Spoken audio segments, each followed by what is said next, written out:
They see a crown, but I carry a heart, delicate as lace, yet fierce as fire. Born beneath ancient stones and sacred oaths, I grew not just in privilege but in quiet solitude, watching dreams shift like the light across the palace floors.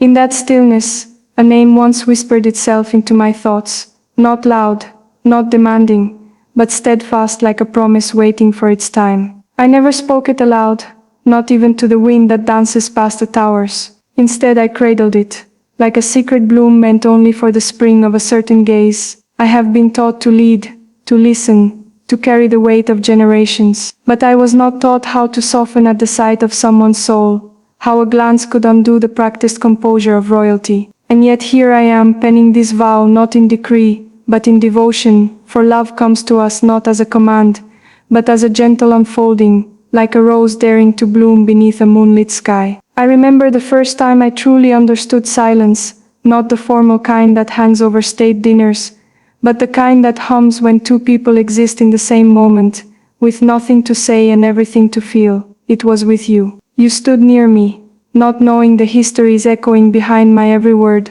every nod. Yet you smiled like I was just a girl, not a princess, not a symbol, just a heart, beating, waiting. And in that instant something opened within me. I began to understand that love does not seek permission. It blooms despite protocol, despite expectation. I wanted to speak then, to tell you how your presence quieted the noise that had long sat heavy in my spirit. But I said nothing. I only watched, memorized, hoped. Love in its truest form requires patience, and so I waited, not as a sovereign, but as a soul reaching, stretching, becoming. In my diary that night, I wrote only 4 words. A promise is unfolding. You never knew what you stirred in me. The world was watching my every step, and still I found myself tracing thoughts of you when I should have been preparing speeches, memorizing history, rehearsing the script of someone else's expectations. There is no chapter in diplomacy for the way my pulse quickens when you enter a room, or how I began to notice colors more vividly after you. The gardens of Madrid became poems.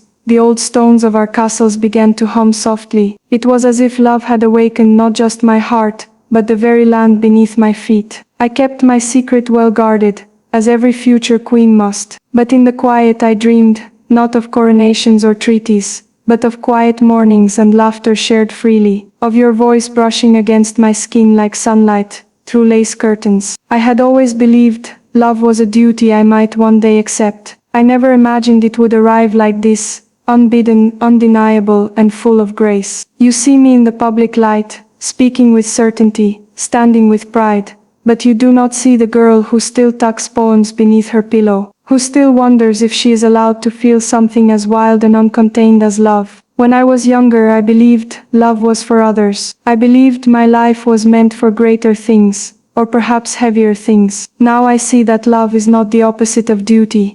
It is its essence. What is a nation, if not a promise made between people? And what is love, if not the most sacred promise of all? You have taught me that. Without a word, you taught me that the most courageous act is not to lead armies or sign laws. It is to let someone in. And I have let you in, though I fear you may never know it. But love, real love, does not always require confession. Sometimes it is enough to feel it so fully that the stars themselves lean closer to listen. I wonder if you've ever sensed it, even briefly, that soft tether between us, invisible to the world, yet strong enough to hold me steady on stormy days. There are moments I catch you looking at me, not like the others do, but like you're searching for something you lost long ago and found again in my presence. I pretend not to notice. It is easier that way. Easier to hold the illusion than to risk shattering everything we both hold dear. But in my heart, I've traced 1,000 versions of us, walking along a beach unknown to the headlines, dancing in kitchens far from the gilded ballrooms. I imagine you whispering my name like it's sacred,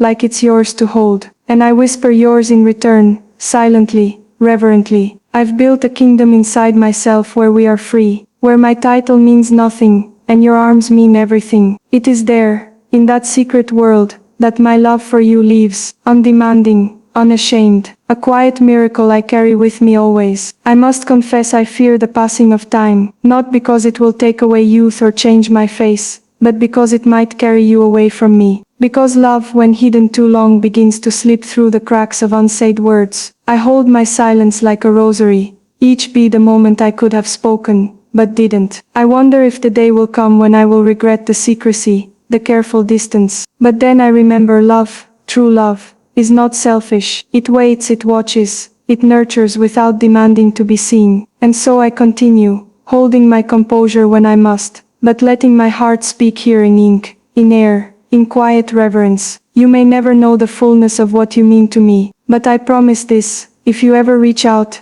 if ever your heart dares to speak what mine has whispered for so long, I will answer, not as a princess bound by tradition, but as a woman who has loved you in silence with the entirety of her soul. I do not write this for history. This is not a speech to be archived or quoted in textbooks. This is a truth I send into the universe, with no demand of return. A love letter without an address, floating on the wind. Perhaps one day, long after the world has changed again, you will find these words and recognize yourself in them. Perhaps not. Either way, the promise has unfolded. It bloomed in the quiet, survived the seasons, and lives now as part of me. I will continue to serve my people, to honor the path I was born to walk. But somewhere deep beneath the regality, beats a heart that chose you. A heart that believed, even if for a moment, that love could rise above the centuries and speak its own language. That heart will never forget. That heart will keep singing, even when the halls are silent. And maybe, just maybe, its echo will reach you. Not today, not tomorrow, but someday when you're ready to hear it.